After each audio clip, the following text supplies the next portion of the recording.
have a sense that friendship is a skill set. It can be built. You search out the love you feel you deserve. Like love yourself before you're able to love anyone else properly. Humility is knowing how much or little you need to be in any given situation. In the ultra-connected world, we need less content and more real connection. I'm not trying to karate chop you. And just a belly button out. Just my belly. In life, you have tons of teammates. And for a season, they feel like soulmates. Right. For that season. But whenever a season changes, if you try and turn a teammate into a soulmate, carry them on through multiple seasons, they turn into a cellmate. Like you're trapped in that. It just is no longer a healthy relationship. Be somebody who makes everybody feel like a somebody. Speedo level friendship is like What was special about that Speedo was my grandpa Speedos. That's another level. That is, if it's the last ice cream cone, you can take it. I don't care. If you leave it up to culture, people are going to say friendship is a tit for tat. What can I get out of this? Right. So what you say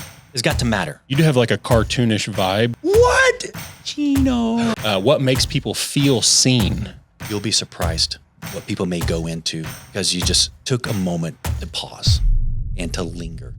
Lingering is such a wonderful thing. There's not enough lingering. People are trying to get to the next thing. Yeah. But you can just pause just for a little moment. Tell me, how's your day going? What else? Good day and welcome to this inaugural video for the Aim Up YouTube channel. So in this How to Friend for Dummies episode of the Aim Up podcast, I sit down with a good friend of mine and we just talk about the skills that go into being a good friend and building meaningful relationships. Now, in researching for this podcast episode, I spent some time looking into what the internet calls the loneliness epidemic that has plagued our society, ironically, since the introduction of social media. And what I found was very depressing. And I have felt this at various times in my life, but I now know that there are people out there who are feeling it in a much more devastating and much more difficult ways than I ever have. So, there's probably going to be two types of people that are watching this right now. Those of you who either know myself or Danny, yo, my humans, high five. And those of you who got this as just a random algorithm poll. And maybe you need to get some more real human relationships going on in your life. Now, for those of you who don't know me and you got this because the algorithm gods decided to show it to you, I just want to give a very short preface to start with. Life can get better. Right? And having people in your life that you enjoy being around is one of the first steps in making life better. But that does start with you developing some skills internally to better yourself. So if I can ask you to do one thing today, it would not be to like and share and subscribe.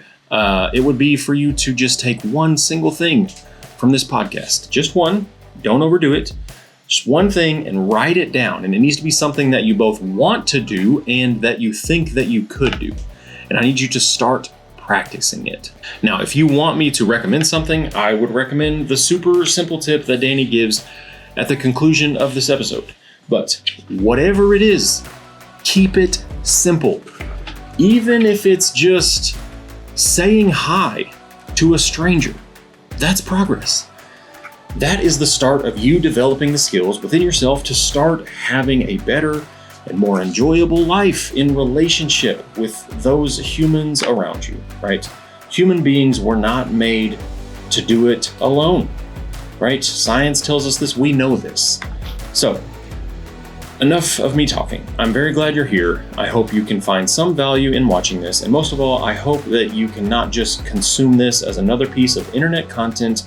I hope that it can spark you to stop consuming and start creating the skills and relationships that's going to start leading you to more laughs and just more good humans around you. So here is the first episode of the Aim Up podcast.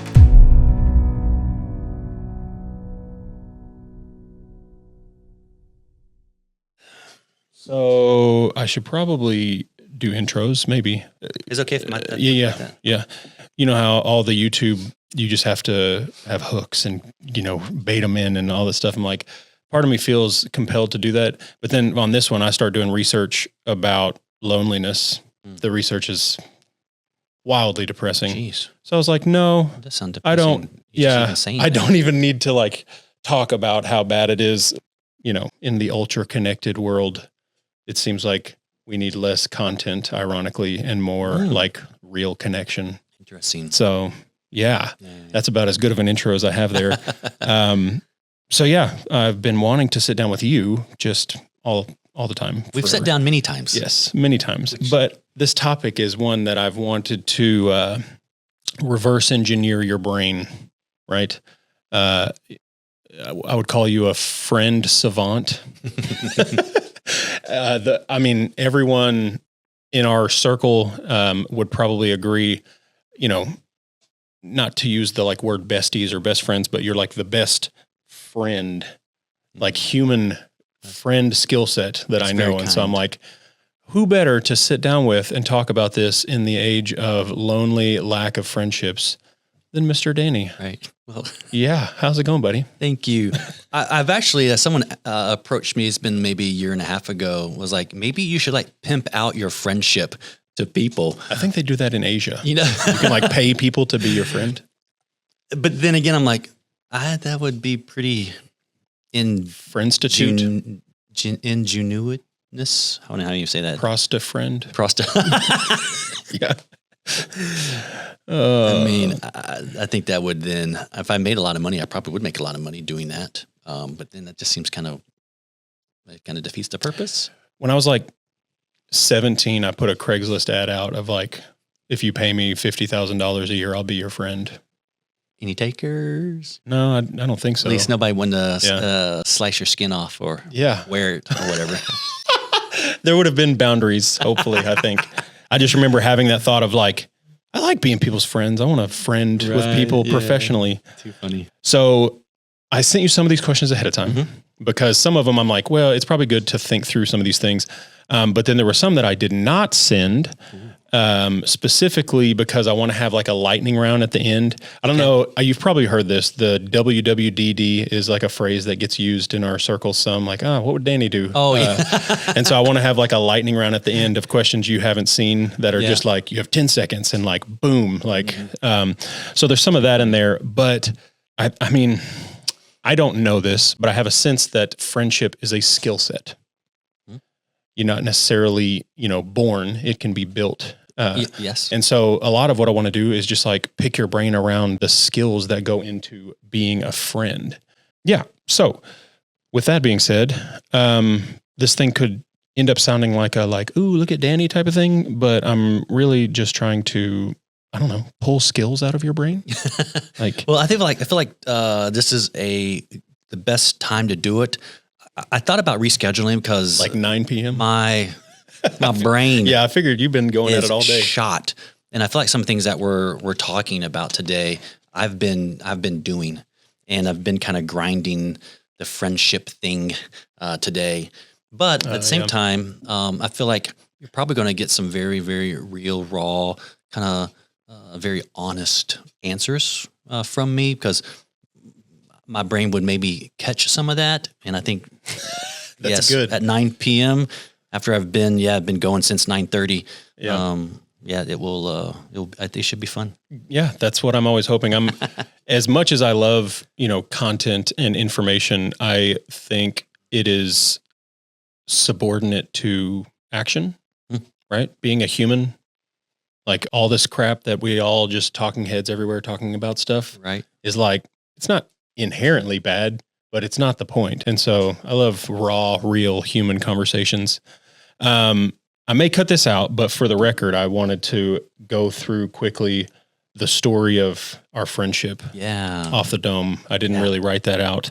And we can just kind of bounce back and forth. So basketball, started around basketball, shared interest there. I think I just noticed that out of all of the sweaty egos there was only one, maybe two other humans in there that were just enjoying being a human and playing basketball. Right. And you were one of those. Yeah. And I think Zaxby's lunch came out of that. It sure did. I can tell you what booth we sat in. I looked for that booth with your son yesterday, and it's not there. Oh, they man. rearranged the restaurant. How amazing that would be. Yeah, I know. Right. No, that's vivid for me. Vivid for me because one, you're a really good basketball player, and so also like I feel like recognize talent. I think so. There's a mutual respect there. Just because you can ball, you're a much better basketball player than me. However, I feel like I enjoyed the game as much as you. So that is on par. Plus, I feel like you get to learn a lot about somebody by any type of game or competition. Yeah. I'm not a huge fan of competition because, I guess younger, winning was really important. But I just realized that as I just grew up a little bit, that winning just produces a lot of douchebags. Yes. And I didn't want to be one of those people. Yeah. And you didn't seem to be one of those people. Right? Yeah, no. Competition, I think, is great internally. Competing with myself yesterday is about all I want to do. Mm-hmm. Everything else, I'm like, you have to have a winner, or sports is dumb. Yes, I get that. But then again, I don't care. It devalues your worth because then you're just gauging your importance based on how much better or worse you are than the other person beside you. Yeah. And so I don't think you can build a friendship around that. Yeah. Because then.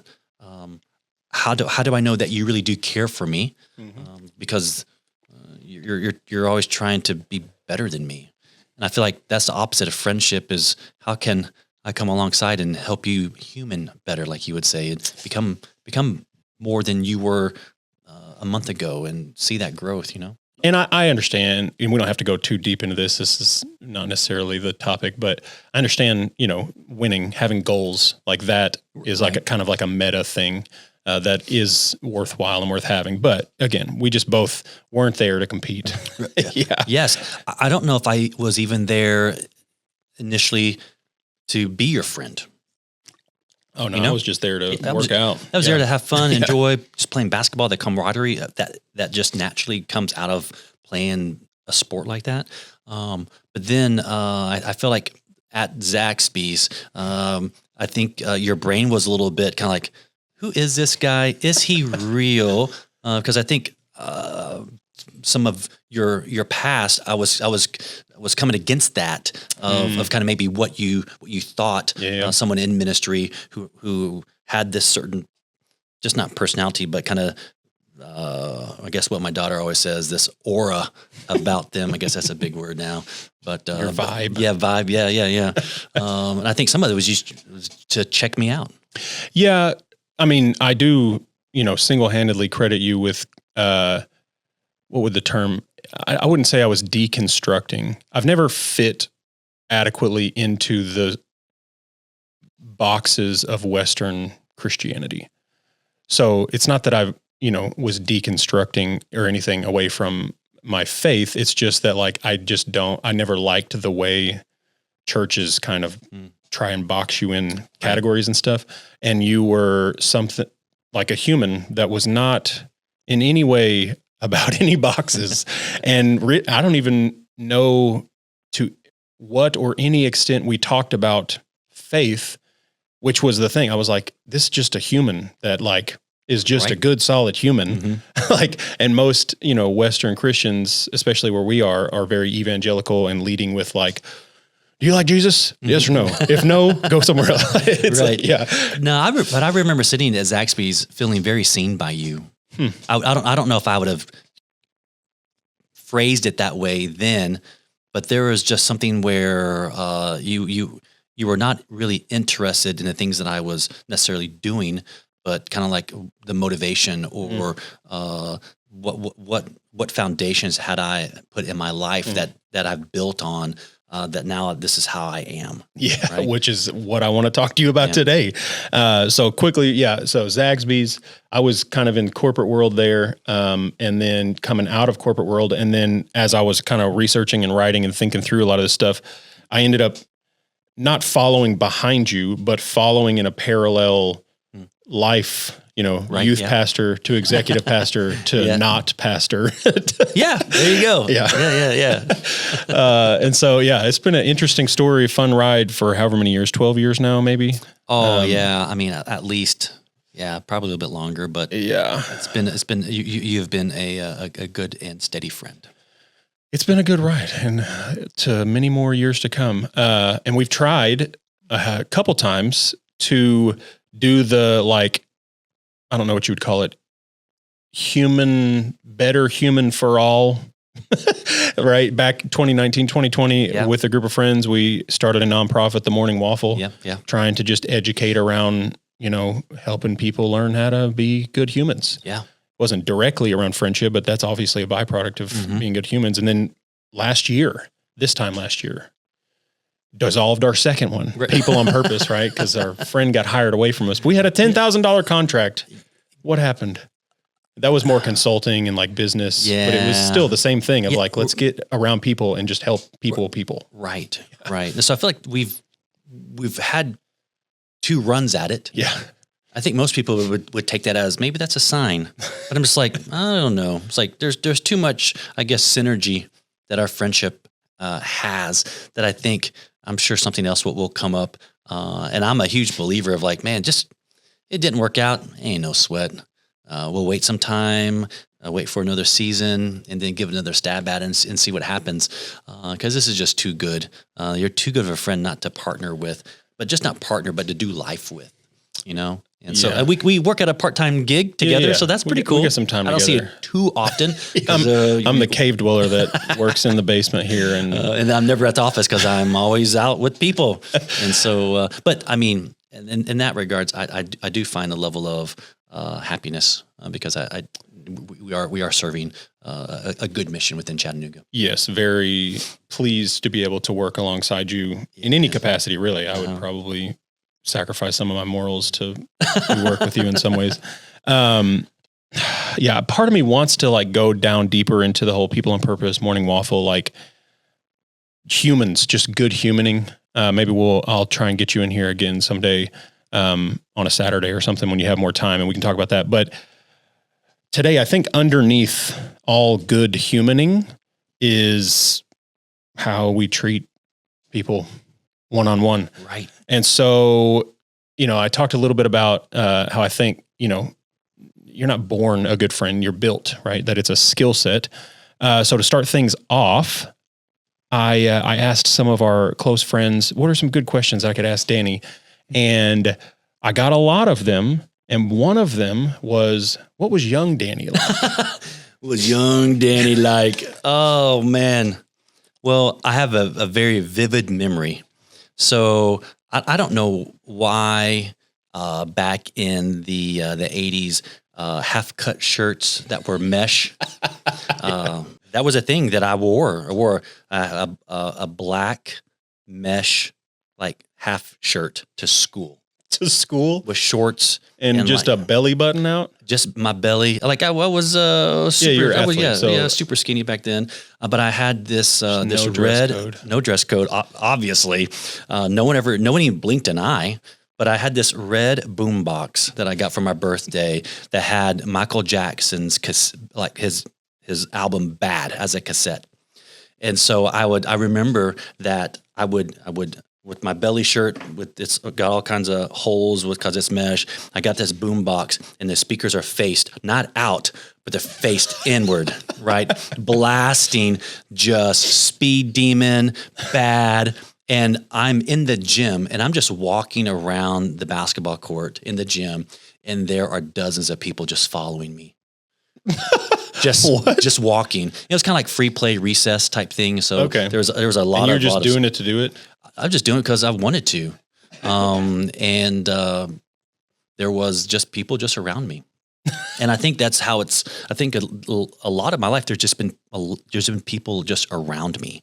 I mean, I look back at it now, and I really think there was always just maybe this level of charisma that somehow, I don't know if I just kind of fell into, maybe some of it I was born into. I don't really know, but I always had kind of marched to my own drum.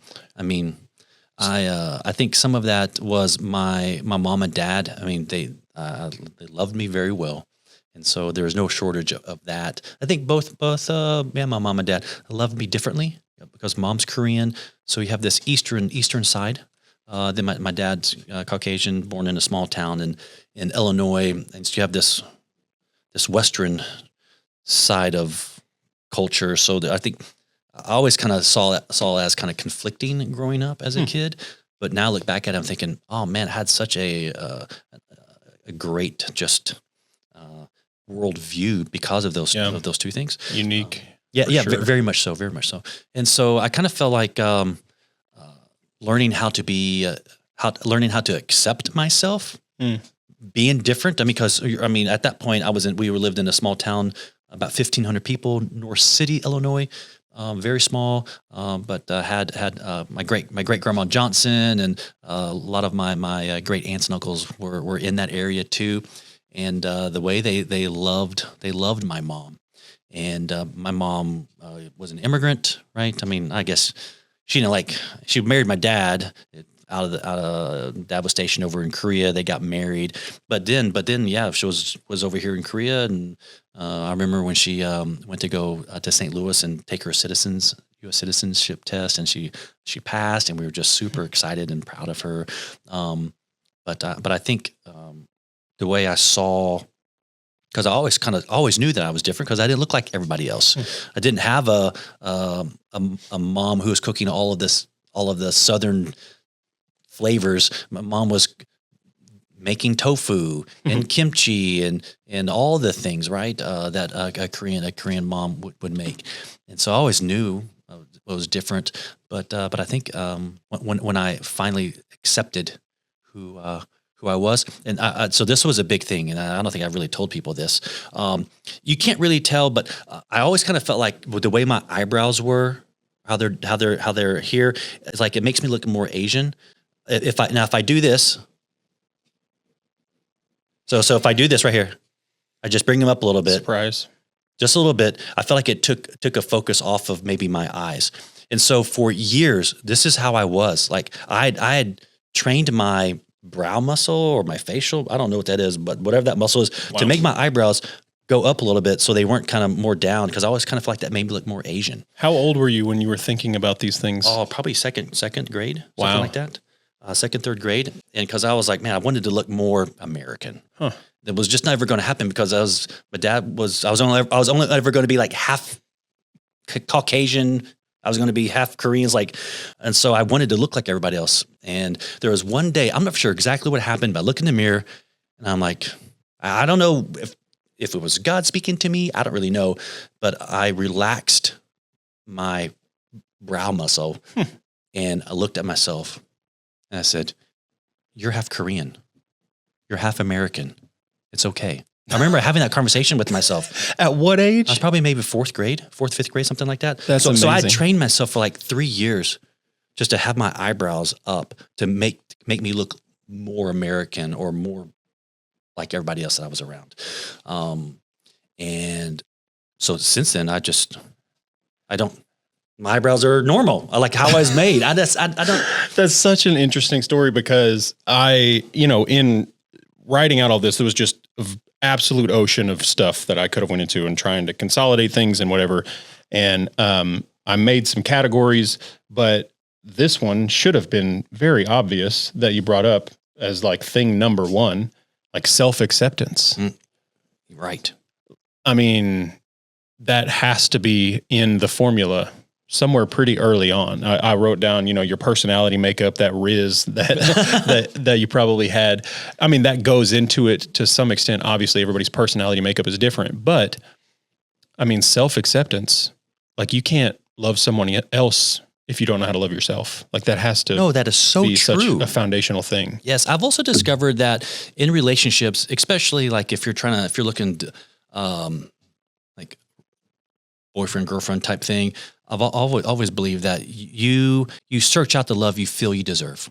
Yep. Right. And that's why I'm thinking, why would some of these girls, I was thinking about this in like high school and college. I was like, why are these girls are beautiful. Why are they dating this total over here? Yeah. Who we already know does not treat women with honor and respect.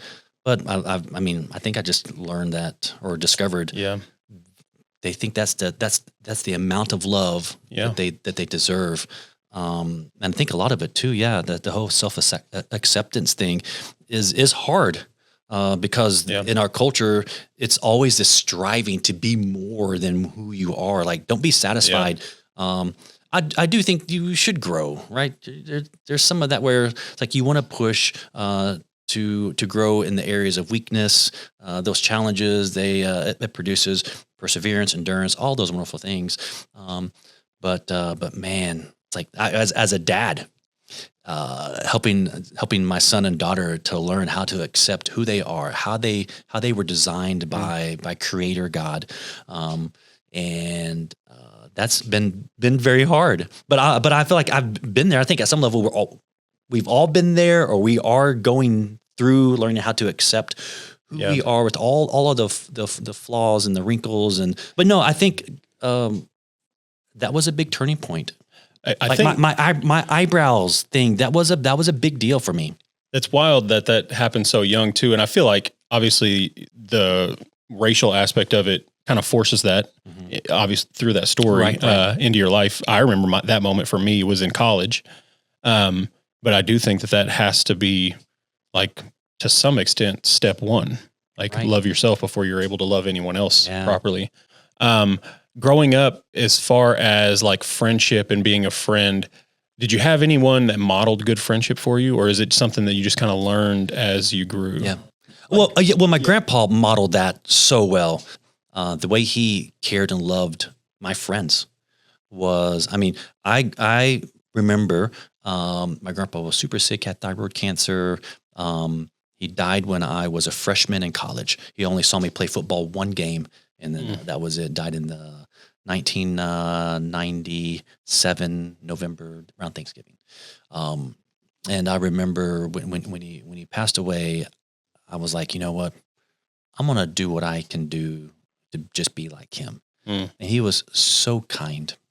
And it's like, I'm not really for sure what kind of person he was prior to being my grandpa type thing. I assume he was like that his whole life. I loved animals, cared for animals.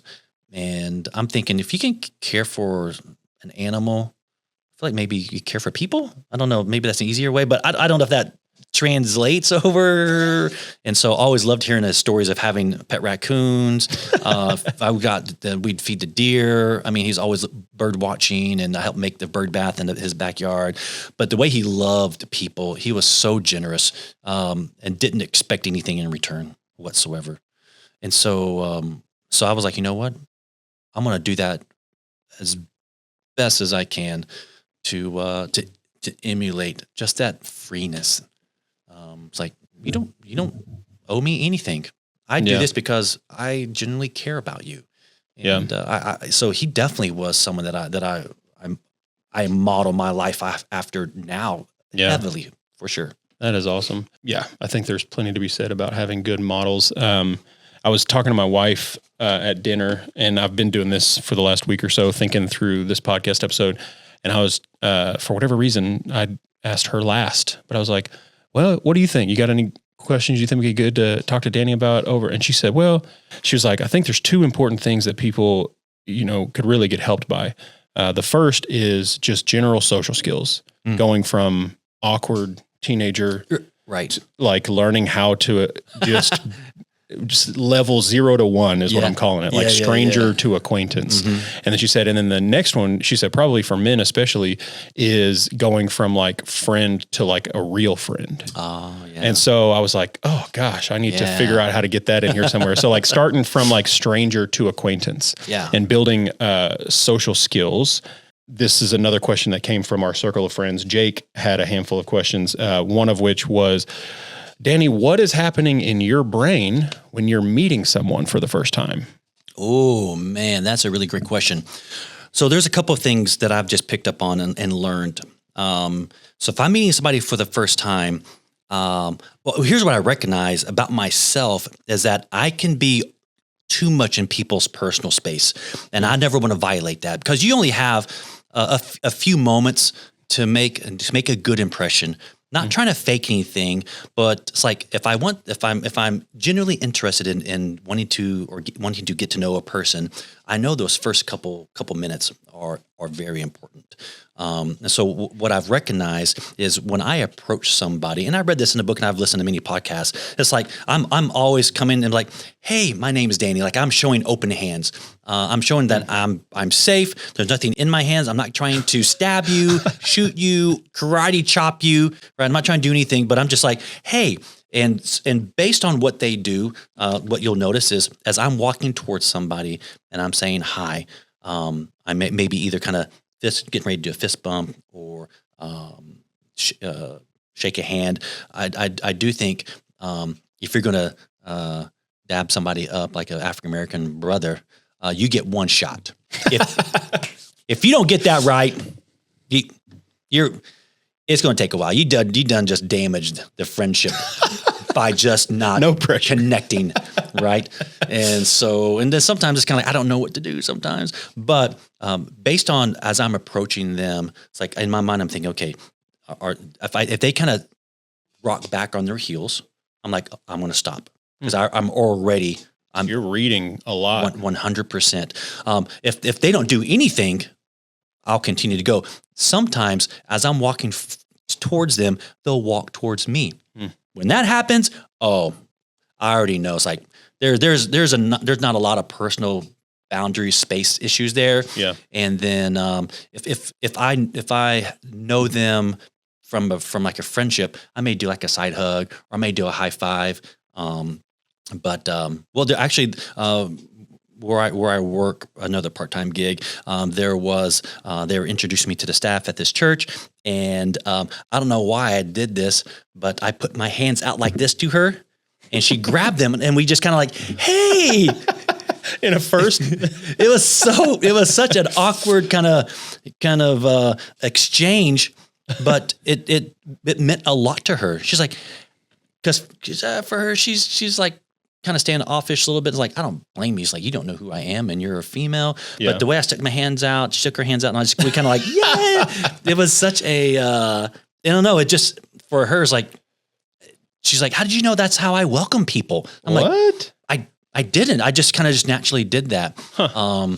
But yeah, so I'm reading cues. So you're reading body language. Yeah, reading body language. Did you learn that? Yes, I learned that just reading some books, listening to some podcasts, but also too, by being a youth pastor. Okay. I know for sure there are some kids that were first-time visitors or friends brought them to youth group and I was just too much for them. Too much. Because I'm very excited, animated. Like I want to let you know, hey, we're so thankful that you're here. But man, for some people, they are not. It's a slow. Yeah, slow I think this is probably a good spot for you to what the definition you use for humility. I think. What is that? Yeah, so I'm pretty sure. I mean, I think I heard this way back, maybe in like college days. I don't know. Maybe I read it somewhere, but humility is knowing how much or little you need to be in any given situation. Yeah. So there are times where I may want to be very loud and boisterous, joyful, excited, but it's not the right time. Yeah. I have learned that the hard way. Yeah. One, because I'm like, well, that's who I am. That's how I'm wired. Deal with it. Yeah. I'm like, that's one pride and a very ego driven. It's like, that's not going to work.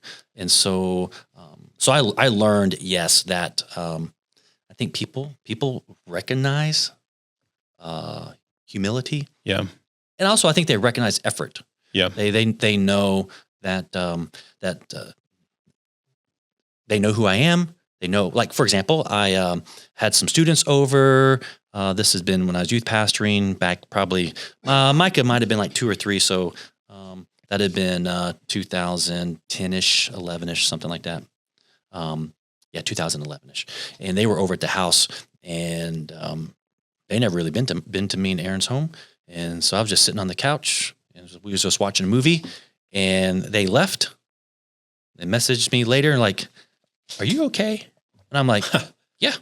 Like, we've never seen you chilled before. I'm like, "Oh, well, I'm at home." Yeah. And you didn't have to be on. I didn't like have to be on work. Yeah. Yes. And they're like, "Oh," they were so taken back because they've never seen, because when I'm at the youth group and I'm on stage and I'm speaking or whatever I'm doing, it's like, yeah, I'm very much energized. Yeah. But also this is a great place for me at home is a safe place for me just to recharge and just be okay, not have to talk to That's anybody. kind of stepping into a deeper layer of friendship, letting them see behind the right behind the curtain.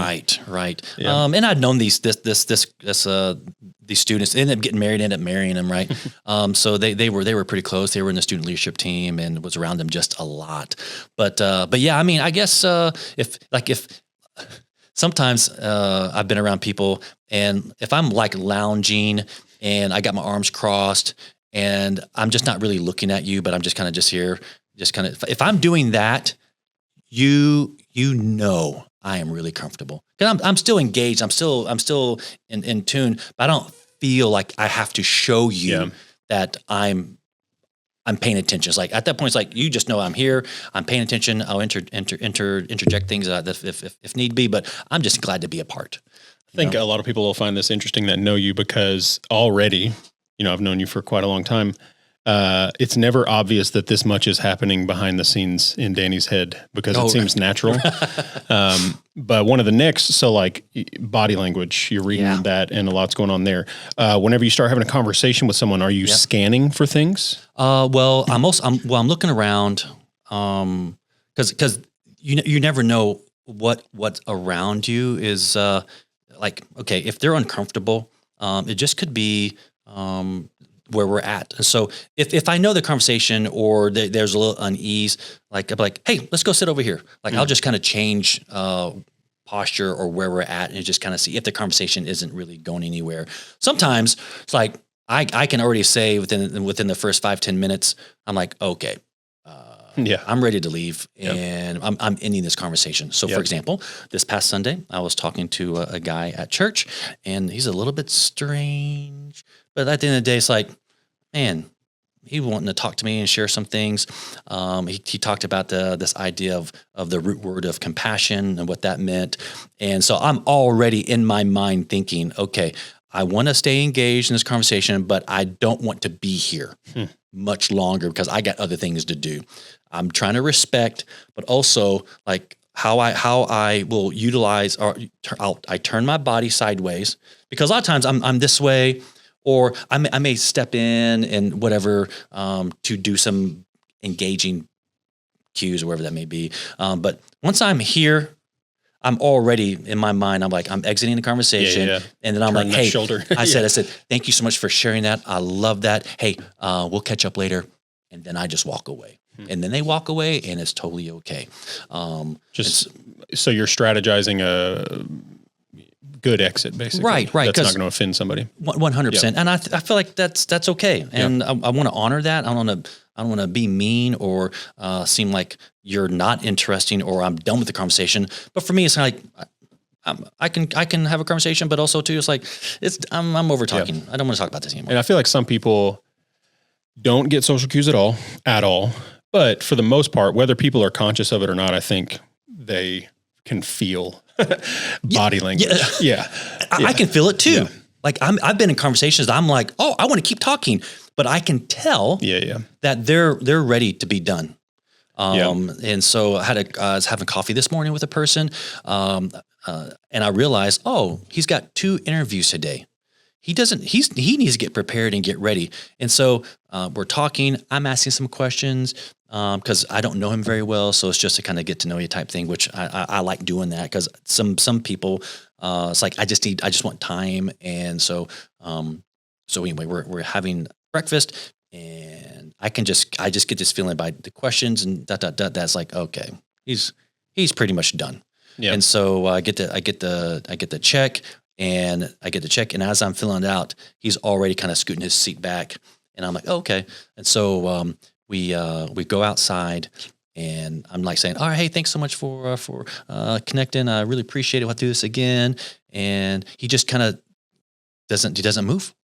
He just kind of stays there. And I'm like, oh, I'm thinking, well, he's got to go get ready for his job interview. He's wanting me to say something else. What's going on here? And we stand outside for like almost 10 minutes talking about other things. I think some of it had to do with, I think some people like in the restaurant that you're in, there's people coming in and out all the time. And I think he just felt just my own, I didn't ask him, but I'd be curious if this is actually, he's like, oh, we're done eating. We don't need to talk anymore here because there's people waiting to take their seat, right? So I think that's really what it was because his interview wasn't until 1:00 anyway. And so we spent another 10 minutes outside talking. I think just that change was good. And it was a great conversation. Yeah. I do think so also too, that sometimes depending on the person, side to side conversation versus face to face conversation is different. It is. Yeah. Right? They say for guys, or I don't know who they is, but I've heard for guys, they like talking in the car, front seat of the truck or whatever, more than like this, because I don't know what guys' problems are, but like not looking at each other's eyes for whatever reason is easier. I don't know, Yeah, but I've heard maybe. that that's a real thing. Yeah. Yeah, I don't know if this is kind of like we're facing off with one another, and this is something like Or I'm afraid we're going to kiss or something. It's like maybe. But I do think for at least what I experienced today, like the side to side he was totally comfortable. Interesting. With that. And I was like, oh, And everybody's okay. different. So you just kind of, another thing where you're just kind of feeling it out. One of the best things I've ever heard that stuck with me, didn't even have to take notes, it just stuck, was called string theory. I don't know if I've ever talked about that with you. So it's the idea, I should have brought some strings, that whenever you're doing that first acquaintance, like stranger to acquaintance thing, and really throughout all friendship, I'm throwing out strings. It's like, hey, did you see the Tennessee game this week? Dude. Oh, I did. And 100%. each time there's some kind of like shared value or something, Yes. those strings are tying together. And the more strings that tie together, the stronger the relationship. That's how relationships works. And like you get these massive knotted strings type things. So are you throwing 100%. out? Are you, whenever you're doing that first engagement with somebody, are you 100%? Because also I'm trying to find some things that I can talk about, but I want to talk about them. Yeah. That's what I really want.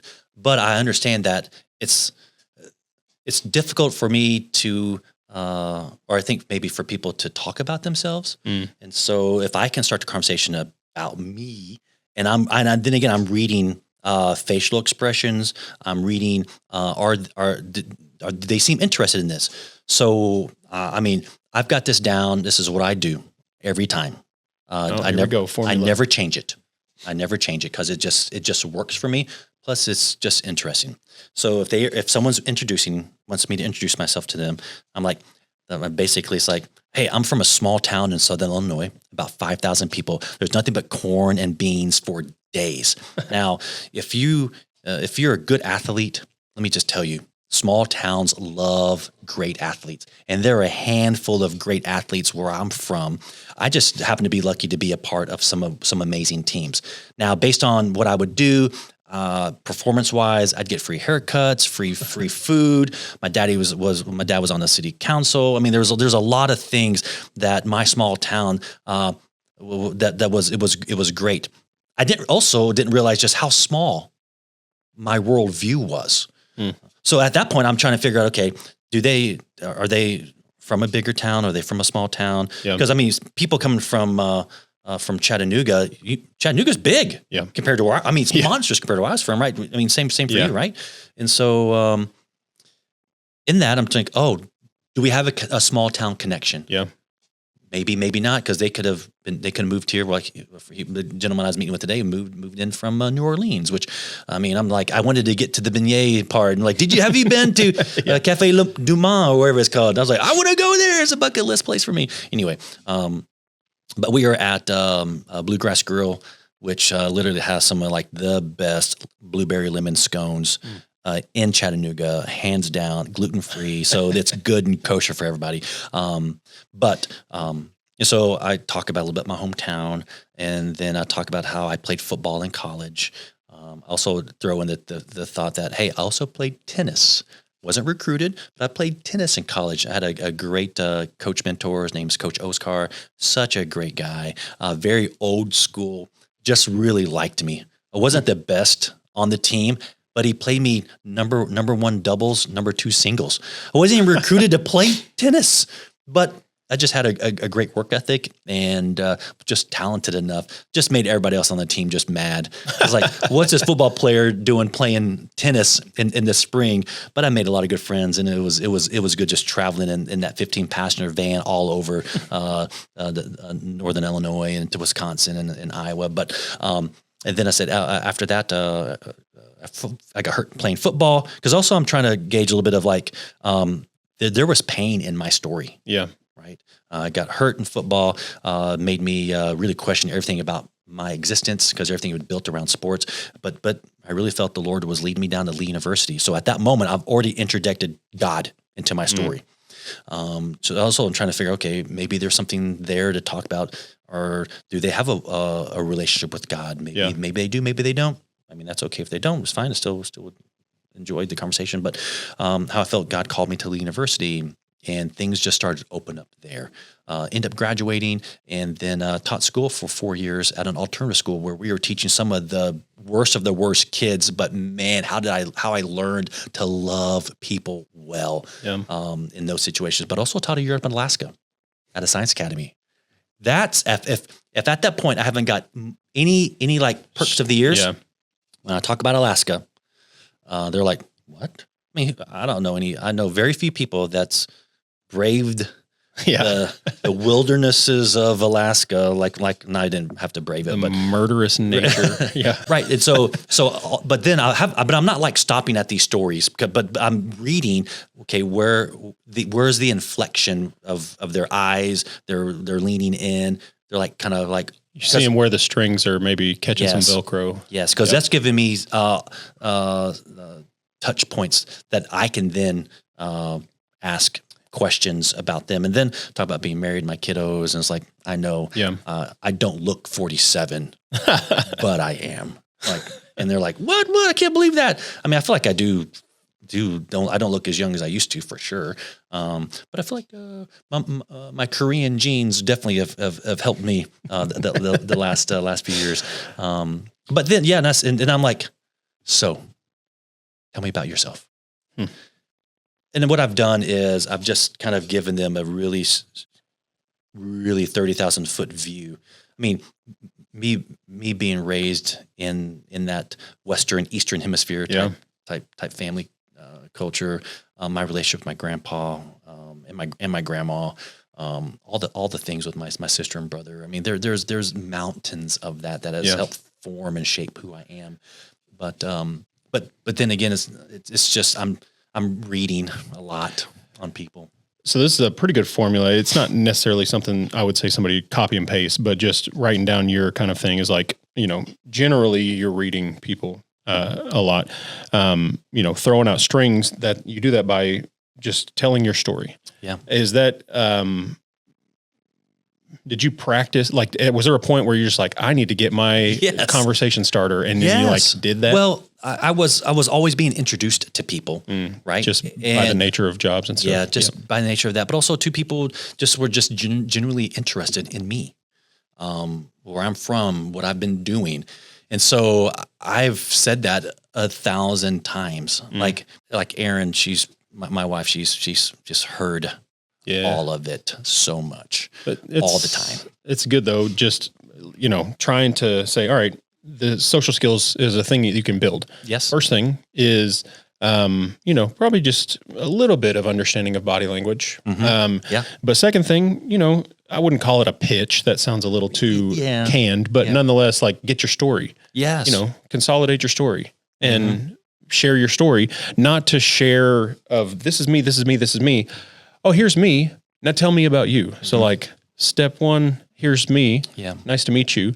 Step 2, genuinely like, all right, what's your story? Yes, because I've kind of given them a little bit of a roadmap. Yeah. Because when they start talking, I start to interject things as well. And so like I'm waiting to kind of interject and ask some more clarifying questions, because I am definitely interested in them, Yeah. especially if I'm the one who called the lunch or the coffee meetup or whatever that is. It's like,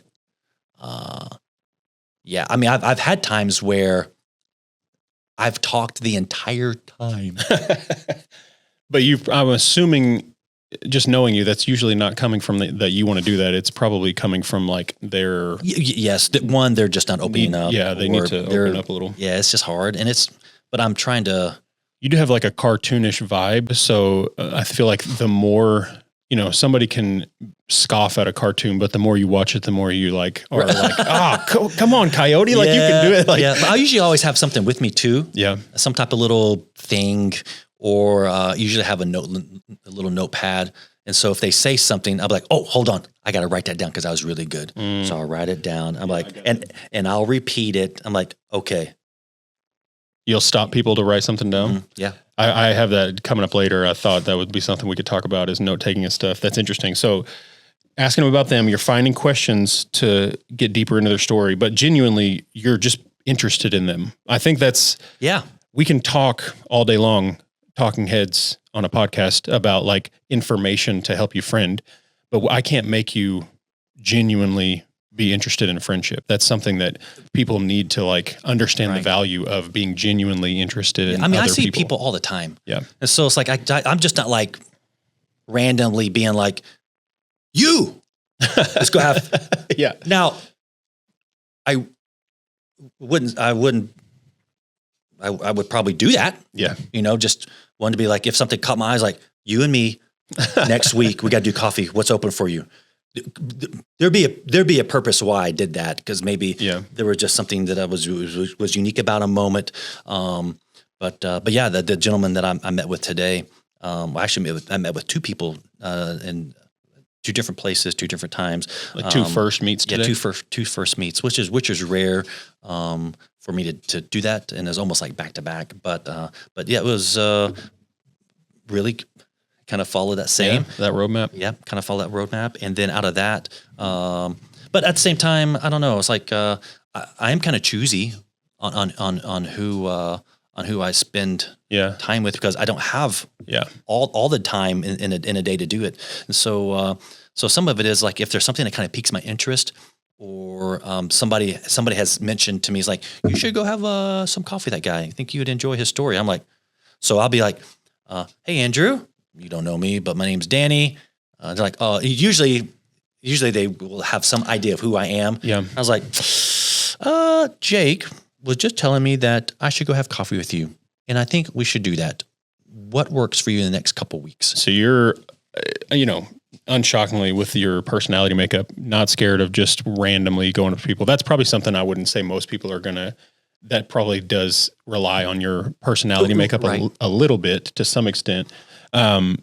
Before I move into that, I had a couple other ones. I want to try, and there's so much that I want to just get like weirdly scientific and hit you with them. At what point in this process are you thinking about a potential, like how deep the relationship could potentially go? Like assessing, okay. Like acquaintance versus like, this is going to go further. Is that happening? I'm not thinking about it too much at that moment. Well, if it's not, then I'm just like, hey, this was still a very good meetup. Yeah. And there's a lot of value to it. I don't diminish that. But at the same time, it's like, all right, hey, if we have time, let's do it again. If not, hey, be blessed, my friend, type thing. However, if I do reach out for a second meetup or a third meetup, that's I'm building some traction. Yeah. And like I'm developing, I'm trying to figure out, okay, probably by that third or fourth meetup, I'm then making that assessment of like, okay, do I really want to invest in this? Because if I do, it's going to require some sacrifice on my part. And I'm going to have to say no to some things in order to foster this friendship. And that second, third meetup, all that's, I'm assuming, based on the amount of strings, I guess, that would have connected in that first one. Yeah. And, or if we just ran out of some time, because I also trying to be time conscious, because I got to go get to other things. That person got to go do other things in their day. So it may just be like, oh man, we didn't get to some of the things I really wanted to talk about, or have heard, or things like that. So we'll set up another time. I feel like, developing all these skills, it could sound overwhelming, but just doing it one at a time is progress. Other skills, emergent skills come out of it. So like whenever you said, somebody else like thinks we should, go have coffee. Like I've noticed that you're really good at that. Like being able to like, oh, this is not my kind of person, but I know a guy that you would totally vibe with or whatever. Like, I've made friends through you, with people I wouldn't, I'm just not that type of person to go whatever. Right. But I feel like that isn't something that I would assume you had to learn how to do. That's just a byproduct of being able to like, have these notes about people and see the commonalities and strings that might connect. That really is a lot of fun. Yeah. I really enjoy that because it's kind of like, oh, you don't know it yet, but I got a friend who I think it's going to be mutually benefiting. You're going to add value in either the singular friendship or if it's a family type thing. I guess a part of me is kind of like, hey, I'm in this friendship as far as you want to go. Mm. The fact that I have scheduled this and took time to meet with you, I'm not saying, I don't want people to hear me like, oh, you have coffee or breakfast or lunch with Danny. You must be somebody. He doesn't waste his time with but your shirt says be somebody who makes everybody feel like a somebody. And I think that's legitimately is what I'm trying to do. However, the fact that I took time to be with you, it may not mean a lot to that person because they don't know, but it meant a lot to me because I chose to spend time with you. So I think we got into a little bit what I would call, 0 is I don't know a person. 1 is, let's say, acquaintance. And then level 2 would say acquaintance to friend. So we've been talking a little bit about, how to gauge when something's going to be a friendship. And I mean, maybe this is not a good thing for me to say because maybe it doesn't scale. Maybe it's my personality, but I'm not equally happy, but I'm genuinely okay when I know that someone's not going to be my friend. Oh, right. Yeah. I'm like, that's good information. Yeah. To know. I learned that in a professional corporate environment of like, okay, we're work colleagues. I do not want to be your friend. That actually helped a lot of relationships have some clarity around like, okay, I don't need to go to your, that type of thing. And so that scaled into my life. I'm like, oh, it's okay to just not, I love you all the same, like nothing, no ill will, but it's just like, we're just different people and like more power to you, have fun type of thing. But I think going, making that assessment of like, oh, we got this is my type of person. And like you said earlier, it's going to take some sacrifices to make that into a friendship. But the next layer from like friend to, I don't know what you would call that, real, just like deeper friend, which my wife pointed out to me earlier is probably harder for men, I would guess. Yeah. That one I feel like I wrote down is the hard stuff. And so that's where I'm like, all right, let me pepper some hard stuff at Danny. I wrote a handful of topics that I've got questions around: vulnerability, conflict, boundaries, hurt and betrayal, burnout, capacity, transitions, stuff like that. So to start out, let's just start out with vulnerability. How does vulnerability play into friendships with you? Yeah, I mean, so I think vulnerability is in 2 parts. One, you have this window of transparency that when you're getting to like that 0 to 1, like you talked about, I mean, we're just gauging like likability. Do I like being around you? Do you like being around me? And I think if it's from 0 to 1, if that's where it ends, or that's kind of where it kind of hovers in the friendship, I think that's totally fine. It's like, I'm not trying to move all of my friendships to like this mega level, deep vulnerability. But I'm also I'm okay if it starts to or the trajectory is you're letting it go in that way. Just take its natural course. But also, course. I think you're right. I mean, I also recognize that very few of my friendships will actually get to that place, and that's okay. I don't know if you can actually handle more than 3 or 5 of those. Really interesting. I can have a ton of 0, 1, and 2. Yeah, that 3, like I think. Well, we'll get to the number 3 in a few moments. I guess, but yeah, I mean, they're real friendships. So the acquaintances and friends, I have a lot of those. And people that I genuinely care about, people that I would pray for, that I would do things for. If they ask me, help me move. Hey, I'm going through this thing with my, in a relationship I'm in. Can you talk me through some of that? It's like, I got no problems with that. That is great. But also too, it's kind of like, I mean, I'm not vacationing with you. Yeah. Right. I think if I'm vacationing with you, okay, we've blown past. Speedo level friendship is like, that's level 4. We're not going to get there today. Bro, that's so good. I love that. Yes. Speedo level friendship. Yeah. That is rare. I agree. I once, with me and Aaron, we had I was making a tape. Our 1 year dating anniversary was coming up. Is it the tape that I have? Yeah, you have that. And I'm in a Speedo, right? I want to get a water in it.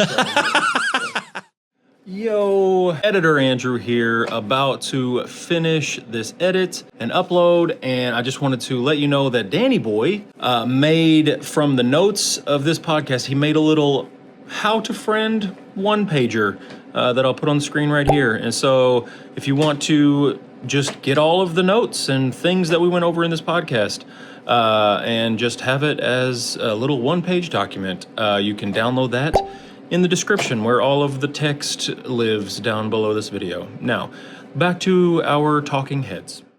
But there it is, man. Yeah. Whenever you were with me, when you were moving houses and we helped you move, you were just throwing a bunch of stuff out. And some things, like a giant cow sign that I have that you stole for your now wife, and this, I was like, you may not want it, and I don't necessarily want it. Like, I've done nothing with this. It's just sat on a bookshelf. But I'm like, there's something about this that doesn't need to be thrown away. Yeah, I'm so glad you kept it. But yeah, it was September 27th, 2001. And I mean, it's 1 year anniversary, Danny and Aaron B, which my wife's maiden name was Bartley. But yeah, man, it was we did watch that as a group once, and that was hilarious. Yeah, I mean, that guy still that's still very much me. You know, I don't have that Speedo. What was special about that Speedo was my grandpa.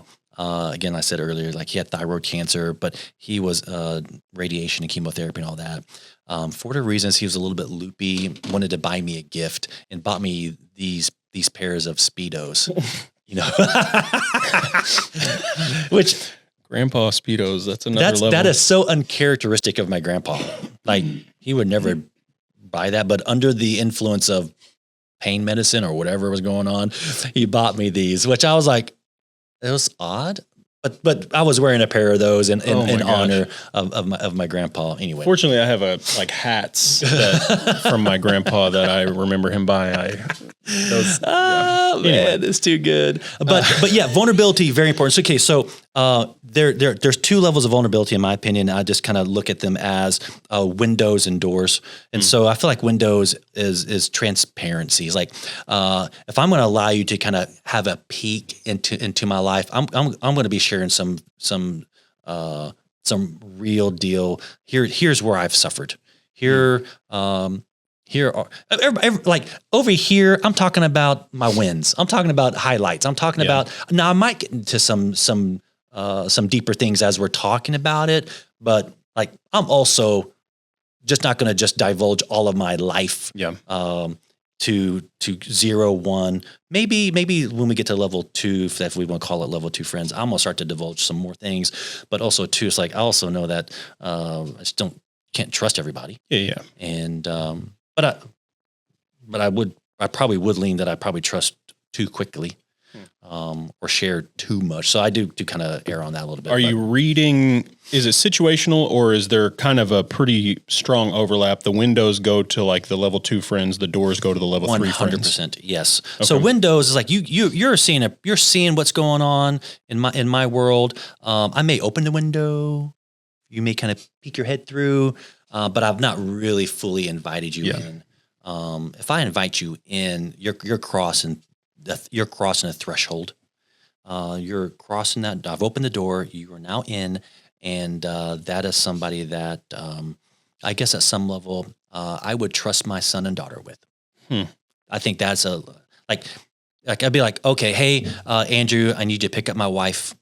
That kind of trust. I wouldn't just trust any rando to pick up my wife or my kids unless it was like an emergency. But I have other people. Like I would never ask the two gentlemen to pick up my daughter or my son or my wife from work unless I had to. But then again, there's 3, 4, 5 other people that I would have already called than that person, right? So that wouldn't make any sense to me.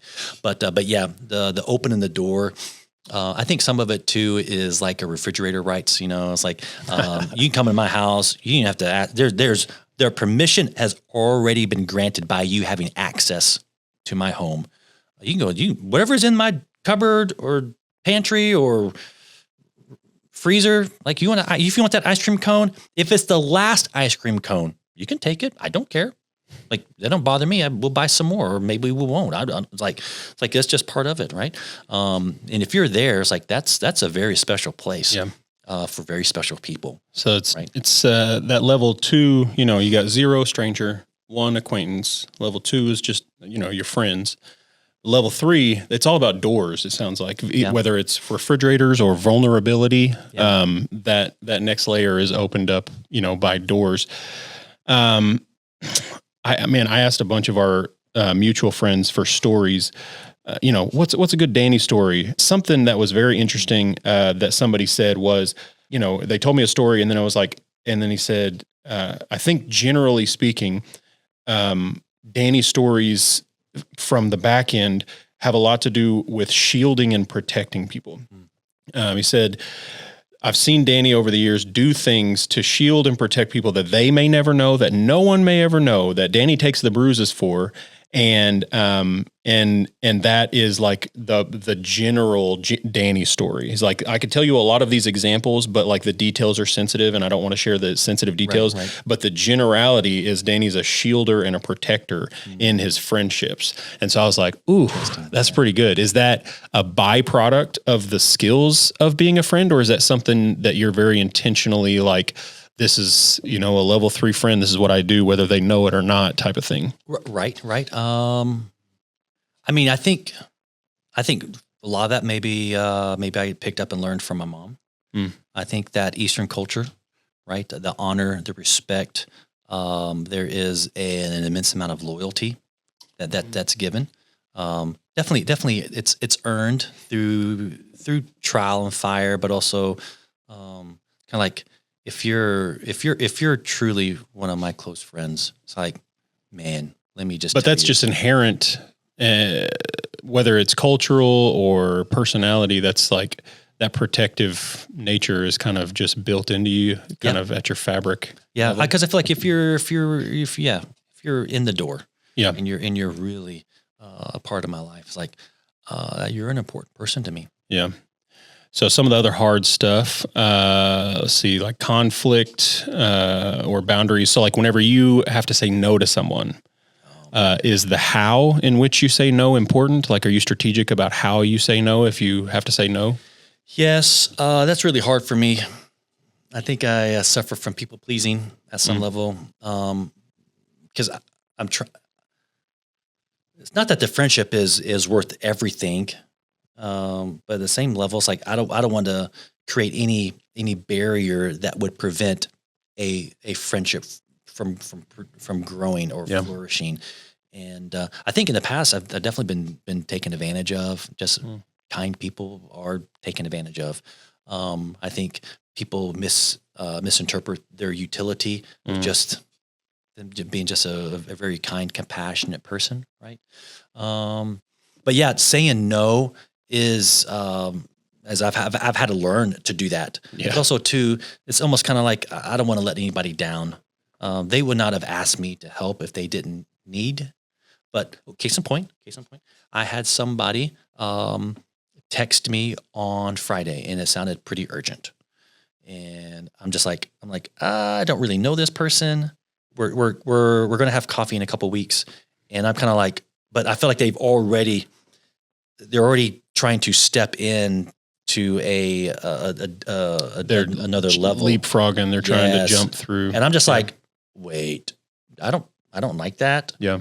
And so I just made a couple comments. I was like, hey, it's like, I don't know what's going on. I'm not able to help. If it's an emergency, call 911 Yeah. or call 211 for United Way here. I don't really know what it is, but it's kind of like I'm putting up boundaries really quickly because he's already crossed them. And so that's very odd. So so I'm going into the coffee meetup already being like, kind of from your body language is going to be a little less than it normally would be. 100%. Yeah. And I can't tell you what I'm going to do because also in that moment, I'm also kind of feeling it out, but I'm probably not going to be, yeah, it just took you back like from, square one to square -1, basically. Right. Yeah. Right. And so I don't think I'm going to have a ton because I'm getting a lot of just like text messages, things like that. And then I'm like, maybe I should just block the number and not even deal with it. But at the same time, like, he might just be a person that doesn't have a lot of friends and just is lonely. And maybe I can just for one moment just be a kind human. Yeah. And but I'm really struggling with that, man. Yeah. I almost just want to just be like, hey, this is just not working. Well, you talked a little bit earlier about, I think you said 3 to 5 is probably the most like deep friendship somebody could sustain. In the world we currently live in, culture makes us think we can have thousands of level 1 friends. Right. How many like level 1, this is all just kind of weird, ambiguous, things going on here, but like, acquaintances, friends, like how many do you think somebody can sustain healthily? I think acquaintances, I don't know if there's much of a cap there because you're just, everything is so shallow. And that's not necessarily, I'm not saying that's a bad thing. It's just not deep yet. It's not deep yet. And it may never get there. And I think that's okay too. Like again, like we said, not all these friendships can get there because it's impossible because there's just so much there's only so much you can give to people. But also, I think with like level 1, it shrinks. But that level 3, level 4, it's a significant amount.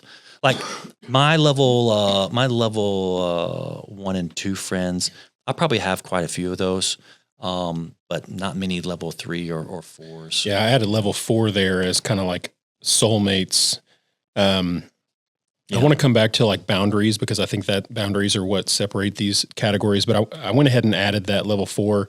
I don't know if you remember, it was in COVID. I don't remember what it was, some live stream about friendships and transitions between friendships. And I've repeated it several times, the idea of like soulmates, cellmates, and teammates. Yeah, so good. I love that. That it is, in life, you have tons and tons of teammates. Mm-hmm.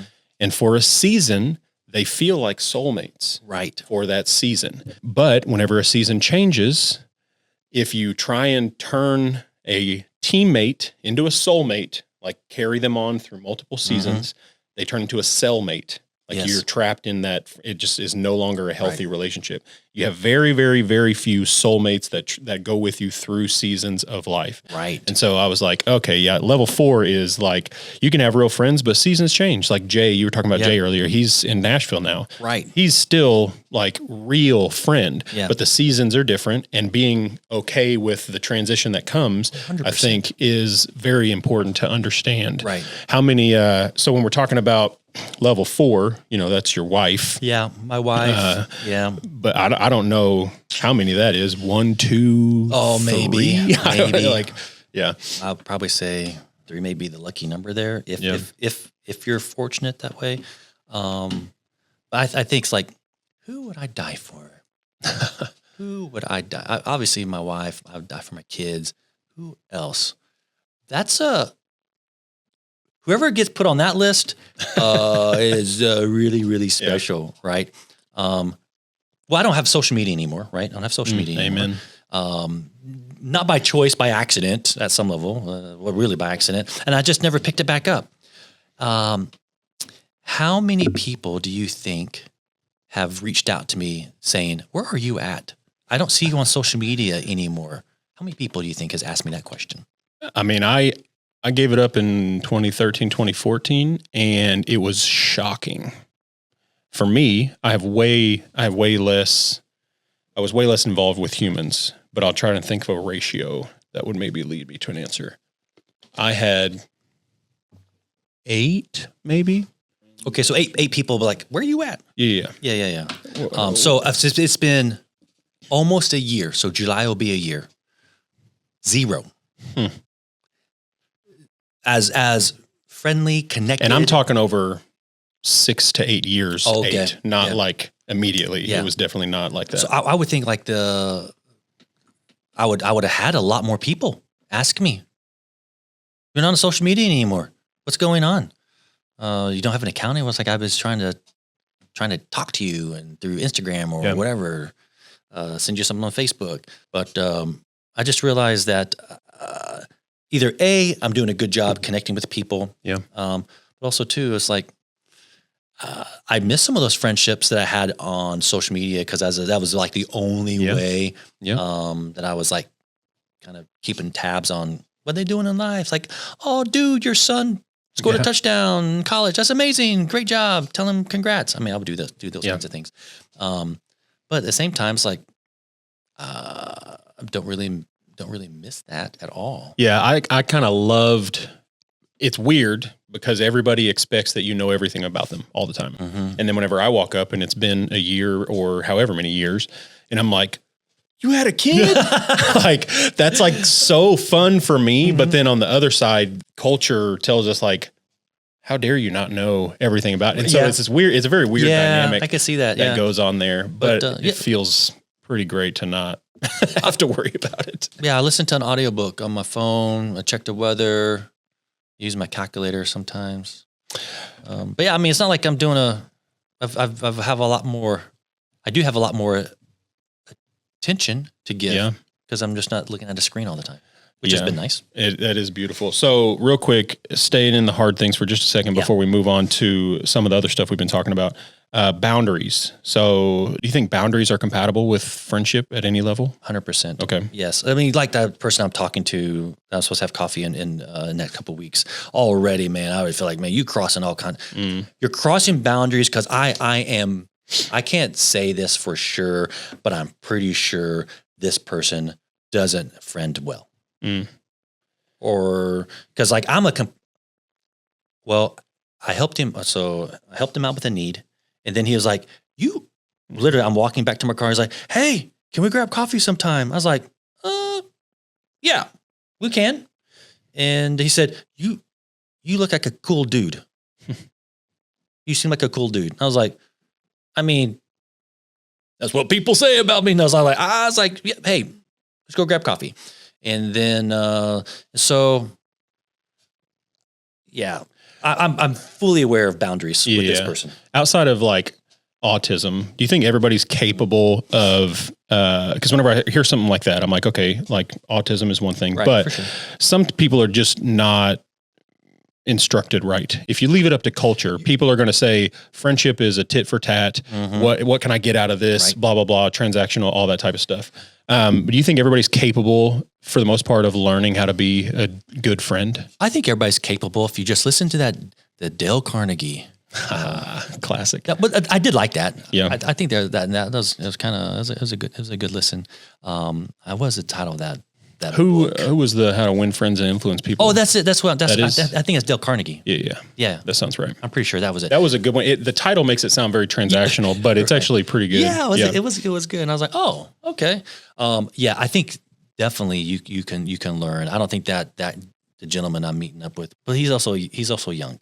Yeah. So some of that's like I am holding that in this very loose tension of like, he probably don't know. He probably sees me and. I can talk to people and I'm not weirded out. I'm not weirded out by him, although I am going to be guarded.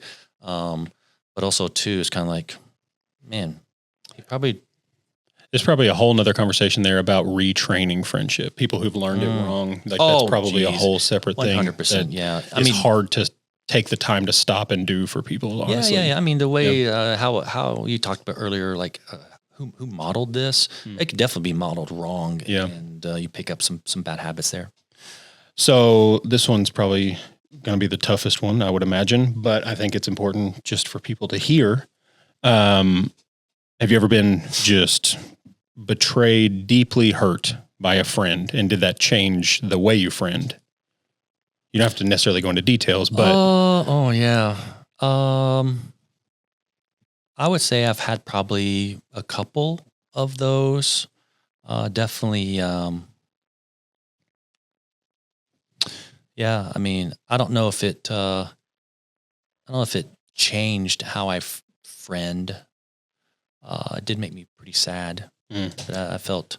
Did it change your loyalty? Because you're inherently pretty loyal. Oh, 100%. Okay. Well, it changed my loyalty to that person. Yeah. But I don't think it didn't curb. It didn't lower your. No, it did not, because it's like I feel like that was very kind of like very isolated. Yeah. To that friendship.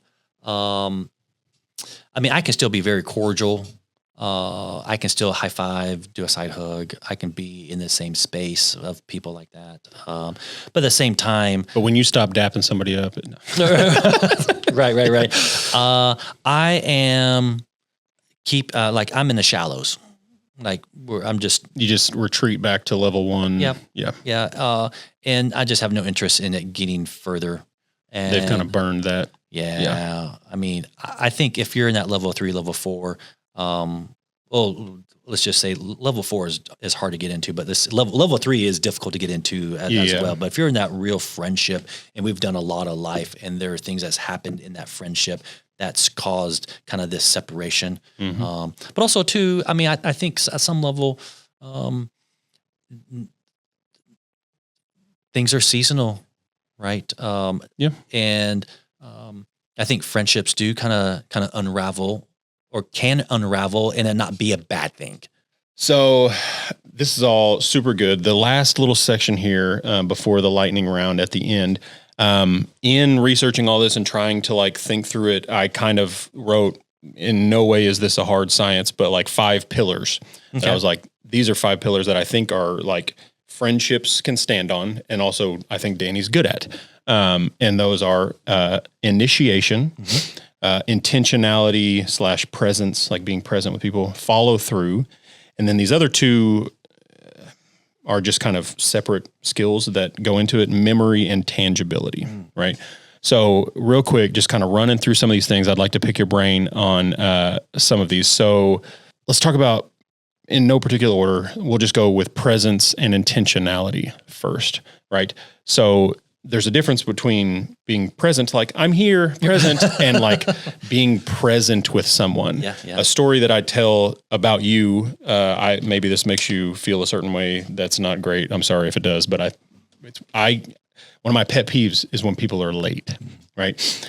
Because with almost everyone, it's like, okay, I'm either just not important enough, or there was something that was just lack of care, and I feel that I am the lack of care. Right. What I always tell people about you is, for whatever reason, I've never been mad when Danny's late. It's not like you're always late, but like sometimes you're late, and it's because I know that wherever you're at, you're fully present at that place, and I want that. Yeah. I want more people to be that way. Right. Like, talk through just your attitude towards being present, because I feel like in this world of like, I checked in, I was there, like that's informational present. I'm present is not the same thing as being present with someone. What does it mean whenever you're being present with someone? What does that look like? One way to be present is you have to be willing to slow down and look and recognize. So I remember I think I was a senior at Lee University, and I was walking from, I forget what the buildings are called, but I was walking from one of my classes to another class. But there was this park bench, and there was a girl that was sitting on this park bench, and I had noticed that as I was walking, I had noticed her one day, and I just kept walking. And then the next day, so this was like a Monday, Wednesday, Friday class. So on Wednesday, I did the same thing, and there she was. She was just standing right there, or sitting right there on that park bench. And I was like, have I just not noticed her this semester? Or is this something new that I'm just now aware of? And so I noticed on Friday, I was walking, and there she was, So I went into the room, my classroom, and I just stood out the window. I was looking at the window, and I saw her just still sitting there. She had a little lunchbox brought out. She's eating a sandwich, and I'm like watching dozens and dozens and dozens of students both ways walking past her, not giving her any. No one said hi. No one acknowledged. Eating her sandwich, head down. So I'm like, you know what? I noticed her. So I leave class, like teacher's about to start. I leave class. I walk out, and I go and I just sit right there. I sit right next to her. Just sit down. And I'm kind of looking at the side of my eye to see, did she notice me that I sat down next to her? She didn't, right? Because I think she's so used to not being seen. And so I said, hey, I'm Danny. And you thought that like a cannon had went off. It scared her. And I wasn't being loud because I knew. It's like, I'm not like, hey, what's going on? What kind of sandwich you got? Like, man, looks like a good, can I have a bite? It's like, I was like, hey, my name's Danny. And man, when she looked at me like that, and I said, hey, I just noticed you was sitting here. And man, ain't today a gorgeous day just to sit and eat some food? And she was like, so she ate her, she was like this. Her eyeballs kind of went to the side. And then she did this. When she made that little bit of movement and opened herself up, not a lot, but just enough for me to kind of see her face. I was like, hey, I'm Danny. And she said, oh, hey, my name is, I forget her name, but man, like, so I said, I noticed that you sit here. I had class, and I've seen you last couple, like Monday and Wednesday. And I noticed you the last 3 times that I had class, like you sit here. She's like, oh yeah, it's like, this is where I usually eat my food. And I was like, oh, I mean, cause it's in a really peaceful place. There's trees, and it's really shaded, and it's nice, and always birds around. And I said, oh, that's awesome. She said, yeah, I just do this, just nice. And I said, okay, cool. I said, well, I got to get to class. I said, what's your name again? And she told me. I said, okay, cool. I guess I'll see you next Monday. She said, probably. So what happened was that Monday, I'm walking down. There's still people, right? Just going all on their business. And I just walk by, and I see her there. I'm like, yo, what's going on? I don't know. I forget her name, but what's going on, Josie? She's like, hey, Danny. I said, how's that sandwich today? She's like, oh, it's really good. I was like, what's on it? And she said, whatever is turkey, mayonnaise, whatever, blah, blah. I was like, all right, cool. I was like, hey, one of these days, you have to make me one, okay? And yeah, so that went on for a little bit. And then one day I walk down and I see her. I said, you got a sandwich for me? She's like, I do. I was like, what? And so I said, I ain't going to that class. I'm going to eat a sandwich right there. And man, like the friendship never went. It was always like a level 1. Yeah. It was never going anywhere. Right. I mean, it's just someone that, I don't know, I just finally noticed. Yeah. But what happened was, it's like, she caught my eye. You notice, yeah. Yes. Being present starts with noticing. Yes. And noticing starts with having the space to notice, not being so addicted to your calendar and all that stuff. So, yeah. So I think being present, being intentional, you have to notice. I mean, it's great. You have to slow down. Yeah. Having space to notice. Yeah. Right. I mean, how many people do I know? It's like they got their phone, and man, it's just like, brrr. They're like, I don't even know how they're walking, but they're just like navigating like busy crosswalks, phone like that, right? And I'm just like, geez.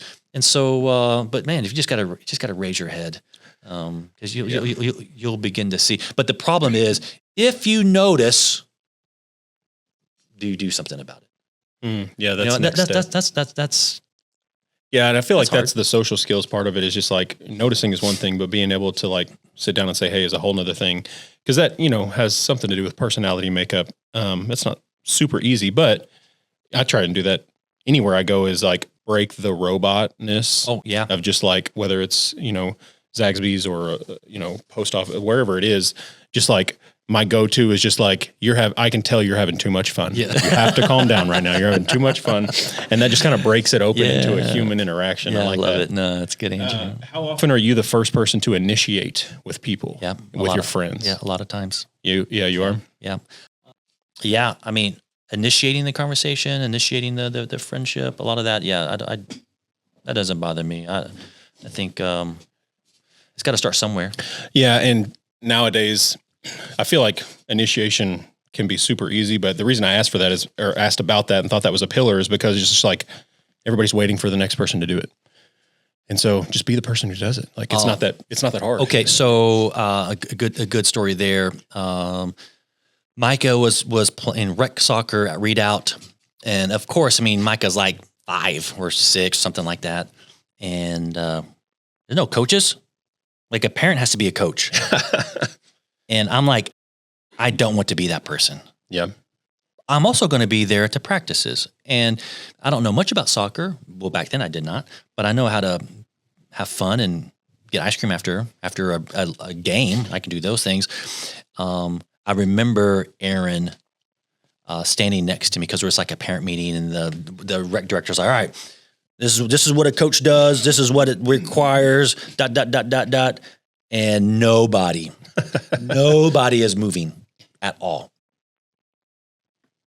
And I'm just feeling this immense amount of pressure that I should do this. But I don't want to. I just want to just watch my son on the sideline. Yeah. Erin looks at me. She's like, just do your thing. Just do your thing. I was like, okay. So I stood out. Now got in front of everybody. I was like, hey, my name's Danny. My son's Micah. I'm already going to be here at the matches. I don't really know a lot about soccer, but I know how to bring people together. But I can't do this by myself. It's contagious. Is there another dad that would want to do this with me? I'll do it. There you go. And I'm like, yes, come over here. What's your name? Boom. All right. Parents, you're on the sideline. Kids, all right, we're going to run. And I was like, nah, just kidding. I was like, no, but seriously, we're going to run a little bit. And then we started, so that started this like coaching friendship with this guy. I don't even remember his name, but for that season, it was awesome. So I think, like for me, initiating the friendship also allows space to invite them into something else. You know, like I stepped out and then invited somebody. And then for that season, it was a good friendship with that guy. Yeah. And it was fun. And I would imagine that is probably how it works. You know, nobody wants to be the first person to say something, but everybody's pretty decent with being the second person. Right. If you're, the more willing you are to initiate, probably that catches on, I would imagine. On the other side of initiation is follow through. Mm-hmm. So I feel like that's also a learned skill. Whether it's calendaring or using like the send later text feature, like how much follow through are you doing day to day in your relationships? Yeah. So I would love for me to be able to say, we're meeting 3 weeks from now on Thursday morning at 9:30 and not have to, because I put it on my calendar. Yeah. I'm just assuming that they're putting it on their calendar. Yeah. No. Assumption wrong, right? That doesn't work.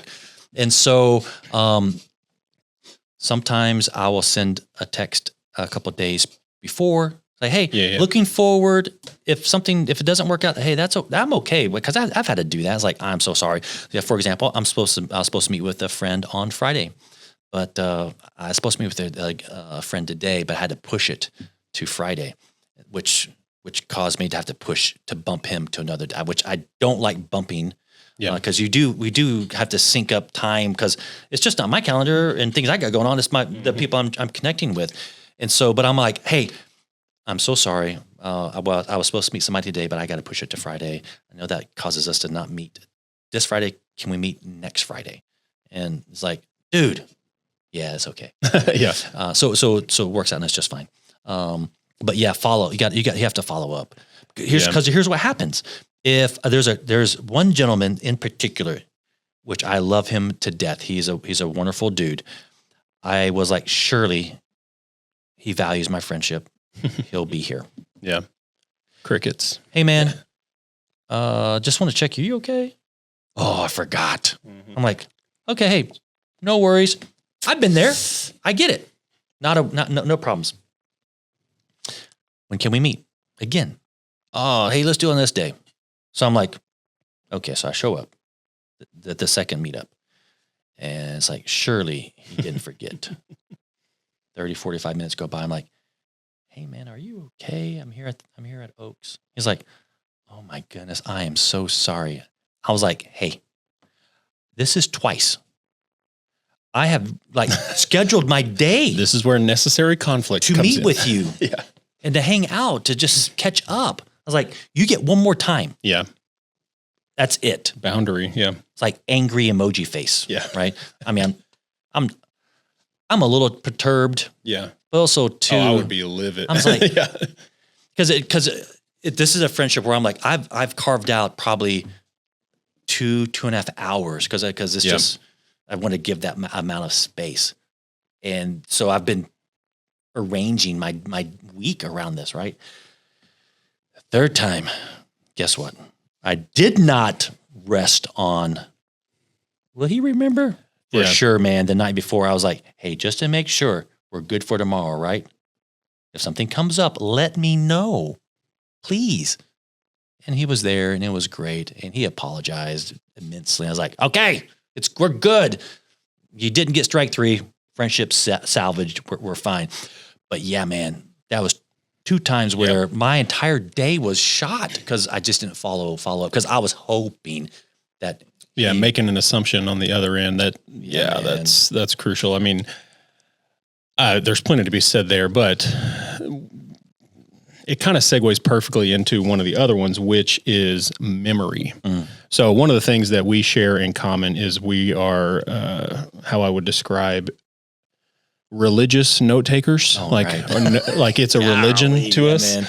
What role does note taking play in your everyday life and in your relationships? Yeah, I mean, that's vital. There's so many people I'm meeting with and having conversations with. I cannot remember everything. It's impossible. So I have to write it down, which allows me. Your journal? No, you keep I usually had it in my pocket, and I was like, oh no, I'm going to write some stuff down on here, but it's in the car. It's just a little field notes thing. I've had all different, like it could be a napkin, a little, like a receipt. I had notes written on a receipt the other day because I didn't have any paper with me. I was like, well, I don't have any paper. Sometimes I will ask wherever I'm at because a lot of times they can like the receipt paper is blank. Do you intentionally not use your phone? Usually not. I mean, if I'm taking notes on it because I am. If I'm in like a meeting, I'll kind of, if I'm on my computer or my phone, I'll do that. But if I'm like in like meeting with somebody and there's a time, I'm using paper. And I think I've been doing this my whole life, but I think objectively, I'm not a note scientist, but I just objectively think you should not assume that everything can stay in your head. Why would you assume that? Yeah.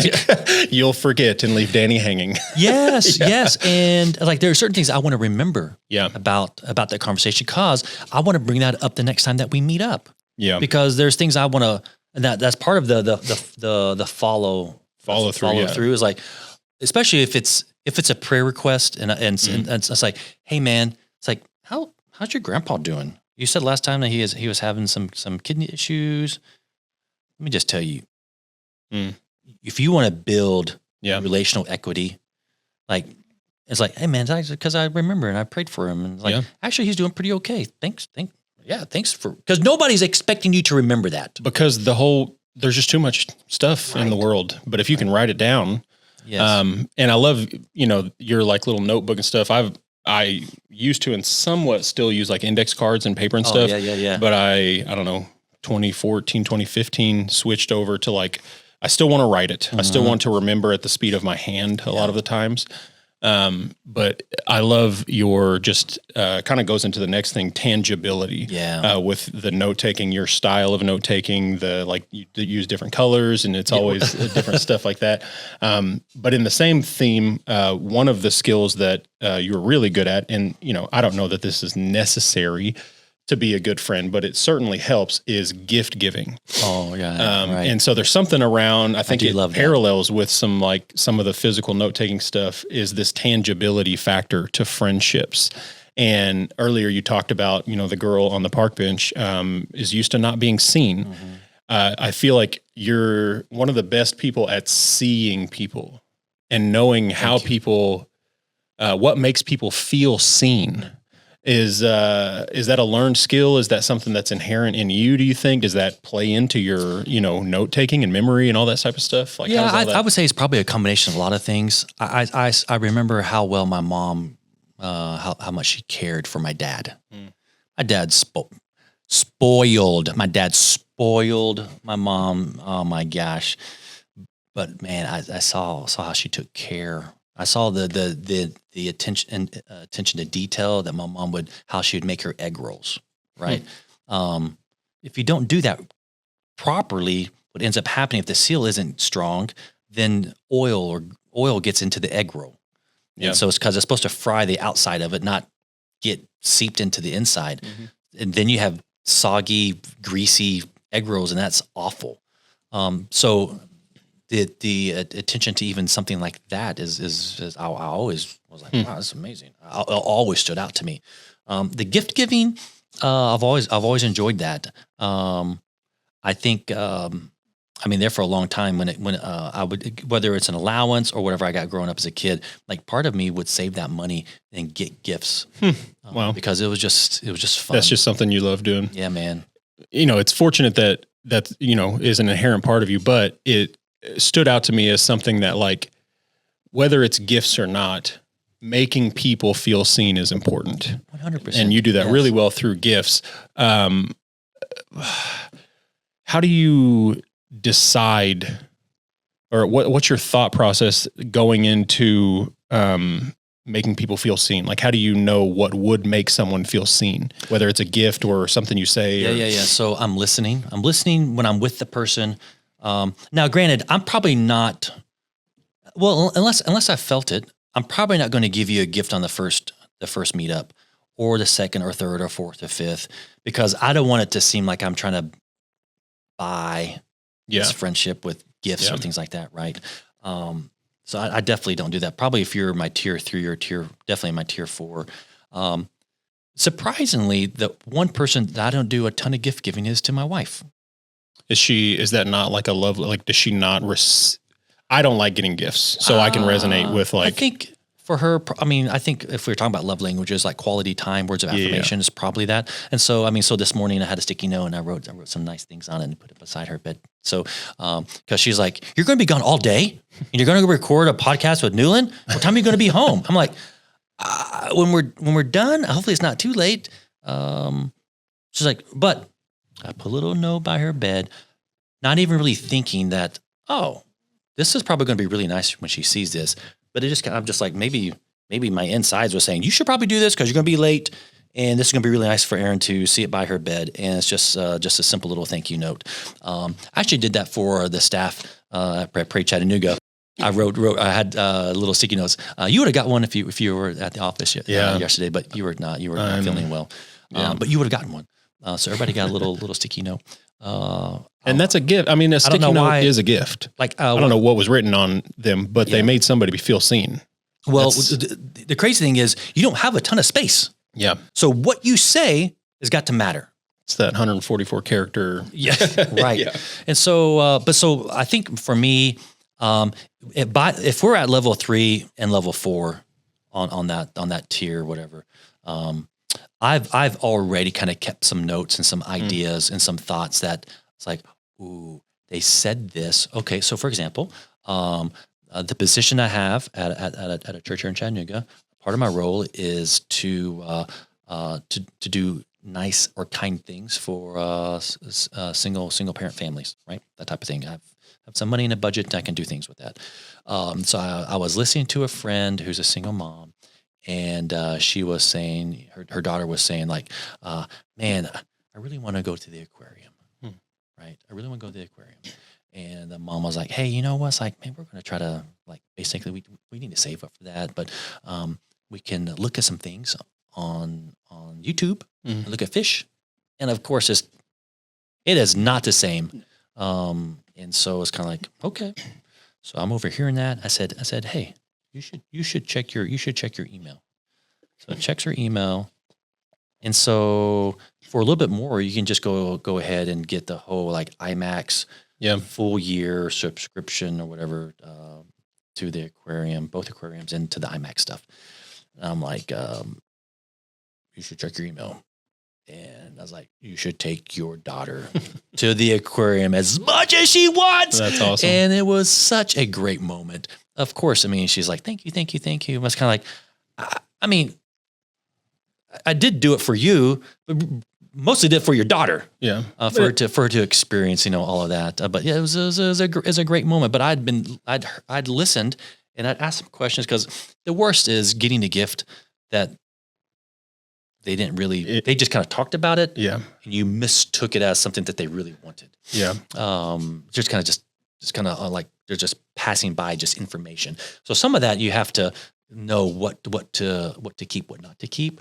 But also too, I'm also looking at some unique moments shared that would be very intentional, or that's been something that we had in common, or what we did together, that I can, I don't know if the right word would be memorialize, but be like, hey, remember when we did this?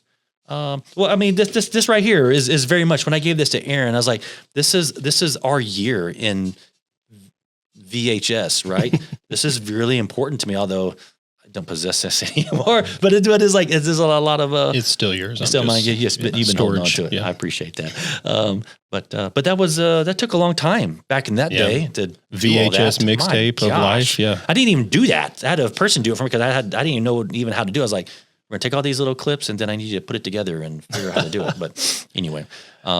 That is a beautiful. So it sounds like, regardless of whether it's level 3, level 4, the gift giving, and it sounds like in your role, even your acquaintances now, the gift giving comes from noticing, and that externalizing your memory and stuff. Yeah. So one of the reasons that I wanted to do this podcast specifically tonight is because in the theme of all of this, myself and a handful of other guys went in and we got you a gift, buddy. Oh my gosh. No way. Oh my. I saw the size of that and I was like, that's the size that Danny needs. I can't believe that. And so me and Nigel and Jake and Jay and Duval and Terry and Zach Wyatt went in on this, and then there's handwritten notes. So we all wrote a note to you, and there's some handwritten notes in there. I didn't even know they even make this size. They just came out with it at the end of last year. You guys are too much. It's called a Remarkable. Gosh. Yeah, it changed my life recently, and I was there they are, notes from. My gosh, what an amazing gift! Hopefully that'll. I mean, I'm with you. I like paper the best. However, paper's not with you.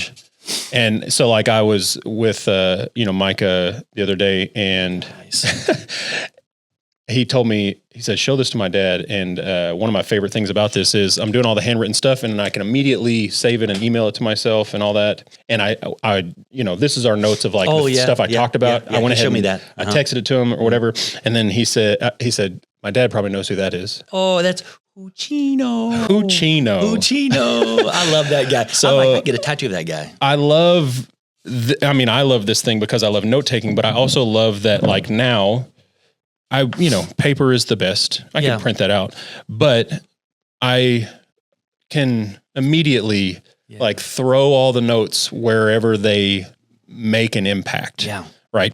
Micah not having access to my stupid drawings whenever I was talking about stuff, it's like, that's another layer of like stick in there. If I just throw that note at you, and if I give it to you, you probably would keep it, I would assume. But also, like, now it's like, oh, that's in our text thread. Mm-hmm. Like, it's part of, so I just love the Remarkable because it's like a perfect mixture of paper, handwriting, and also there. Thank you. So, I'm gonna message those boys. There's nine notes in there, and I'm going to I'm gonna treasure that. It's hopefully that gets some use. I don't know I'm not a good gift giver. I was just like, hey, Danny's eyes got big whenever he saw that I got one of these things. No, I've probably looked, well, when the first Remarkable 1 came out, Yeah. I had some buddies of mine. I'm like, that looks amazing. It's like, but I never did pull the trigger. Then Mickey Ann got one, and then you got one. I'm like, oh my gosh, this is amazing. This is the size of it. Yeah, that's what put it over the top, because like I don't even like how big this one is, but that one's a little bit too small for me. Gosh, that's a very meaningful gift. Thank you. I hope so. Last but not least, we have the lightning round before we go. So just gonna throw questions at you. You've got like minimal amount of time, and you just, what would Danny do? Okay. All right. You send a text that requires a reply or an action, and a friend does not text you back for 3 days. What does Danny do? I don't think much of it. If it's very important, I'll say, hey, you follow up? Did you get that? But most of them kind of like, oh, they didn't. I'm sure they saw it. They didn't respond. I guess they don't care. And I'm like, well, if after that, I probably have forgotten it anyway. Okay. You're invited to something that you do not want to go to. Oh, what does Danny do? Oh man. If it's someone I really care about, I just suck it up and go. If not, I just make up an excuse and say, a friend's parent dies. What does Danny do? Oh man. I message that person, and depending on where they're at on here, it's kind of like, man, it's like, hey, can I like physically come and be with you? Do you need some food? But yeah, I don't know. I got issues with dealing with death. So that's tough. Yeah. That'd be hard. Which is why I put it on that question. Yeah. A friend starts pulling away and spiraling, like in a bad way. What does Danny do? I'm probably gathering some troops, because I know it's like, I'm not going to go in there just by myself. I gotta get some reinforcements. Because I think there's strength in numbers. But also, it's like in that moment, it's like if it's crazy, then I'm not going to be able to. There's just too much to focus on. Yeah. So I need other eyeballs in there. That's good. All right, last one. A friend communicates that they believe something fundamentally opposite of you, and they're like level 2 already, and then you find this out. What do you do? Oh man. Well, if it's that's a tough one. Oh man. That would be hard. That would be hard to continue the pathway to deepening that friendship, possibly. It kind of puts a hinder on its It does. Not saying they couldn't. It's just like a hurdle. Yeah. You can stop there, and it just takes time to get over that. And it's possible. Because I don't want to like only hang out with people that are like me or have my same values. That I don't like that. But all right, last thing. If there was one universal thing that any human being could do this week to become a better friend to someone, what would that be? Oh man, you could just, it could be anybody. It could be anybody. You could just stop and just say, tell me how your day's going. But don't stop there. So, because they're more than likely just going to give you a very surface answer. Yeah. Just say one more phrase. What else? You'll be surprised what people may go into, because you just took a moment to pause and to linger. Lingering is such a wonderful, wonderful thing. And I think people, there's not enough lingering. People are trying to get to the next thing. Yeah. But you can just pause just for a little moment. Tell me, how's your day going? What else? And if they don't say anything else, you're like, oh, hey, hope you have a good rest of the day. But there's a lot of times where by me asking just that second question, well, what else will happen today? Like, well, I'm not really looking forward to going home. I've had a tough day, and I'd rather go get some food. Oh, I got time. I'll go grab something. I mean, you have time? Like, oh yeah, I got time. All right. And so yeah, that would be something I think anybody could do. Good stuff, my friend. Well, we have run out of hard drive space and way over time, but I appreciate you making the space in the middle of the night. Yeah, I love you, man. It's good stuff. You are You're a level 4 friend. Oh, dang. I love you too, Dad. Let's just say it. It is. That's very true. Of all the times we've been together, this has definitely been one of them. Oh, there we go. Yes. Okay, if you are still here, I really appreciate you sticking around to the end. This is where the laws of the internet require me to ask for your loyalty in the form of likes and subscribes. But I don't care about that nearly as much as I just care about you learning something and implementing something that will help your life immediately. So, if I were to take one thing away from this episode that I know can help build relationships with those around you, it would be to try and learn how to genuinely care about those around you, right? We talked briefly about listening to others' stories and really caring about the things that they say and the things that are going on in their lives. Well, let's go a step further back from that. In case somebody is listening that doesn't even have other people to talk to or listen to, right? It is an incredibly easy thing in this negativity, clickbait economy to find things wrong with everyone and everything. But that does nothing but give you internal reasons to keep yourself isolated and lonely. So try to flip the script from what the internet and media is subconsciously teaching you and go out and try and just care about somebody else. And you don't even have to express it to them. Just practice it internally.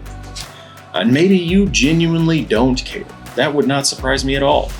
I have felt that way a lot in my life, and sometimes I still do, right? It can be very hard to reverse that internal apathy that we have.